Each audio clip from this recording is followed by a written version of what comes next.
வணக்கம். இந்த கடல் எண்ணெய் நல்லெண்ணெய் இதுன்ற தெளிவை பாருங்க. ஏன் இப்படி இவ்வளவு தெளிவா இருக்குன்னு இது எந்த இயந்திரங்களாலேயோ வேற இதுகளாலேயோ ஊத்தினா இந்த தெளிவுக்கு வராது. இந்த தெளிவு வாரத்துக்கு காரணம் மரச்செக்கில் ஊத்தினது. அதே நேரத்துல இந்த மரச்செக்கில் ஊத்திக்க இதுல எல்லாம் விட்டமின் இ இருக்குது. இது நல்லெண்ணெயில பாத்தீங்கன்னா எத்தனையும் அதாவது B12 இருக்குது, ஒமேகா காம்ப்ளெக்ஸ் இருக்குது, அப்படியே நிறைய விஷயங்கள். இதுகள் எல்லாமே ஹீட் ஆயினா சூடு கூடிச்சண்டா அழிஞ்சுது. சில விட்டமின்ஸ்கள் மினரல்ஸ்கள் எல்லாம் சூடு கூடினா வேறையா மாறும், இல்லாட்டி அழியக்கூடிய தன்மை இருக்கு. சூடு கூடாம எண்ணெயை பிரிச்செடுக்கக்கூடிய ஒரு வல்லமை இருக்கிறது இந்த மரச்செக்குக்கு தான். இந்த மரச்செக்குல ஊத்தப்பட்ட எண்ணெய்கள் தான் இந்த ரெண்டும். தேவையானாக்கள் நீங்க ஆர்டர் செய்து பெற்றுக்கொள்ளலாம். இந்த இதய ஆரோக்கியம், கொலஸ்ட்ரால் இருக்குதானே, இதய பிரச்சனை, இதய ஆரோக்கியத்தை வச்சிருக்கிறது, இதயத்தை வலுவா வச்சிருக்கிறது, கொலஸ்ட்ரால் நோய் இல்லாம பண்ணணும்ன்றதுக்கு எல்லாம் பெஸ்டான ஆக்கள் இந்த ரெண்டு பேரும்.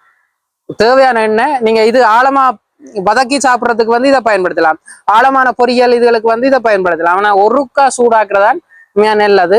2-3 தரம் சூடாக்குறது கூடாது. அதையும் உங்களுக்கு விளங்கி இருக்குமென்னு நான் நினைக்கிறேன். நன்றி.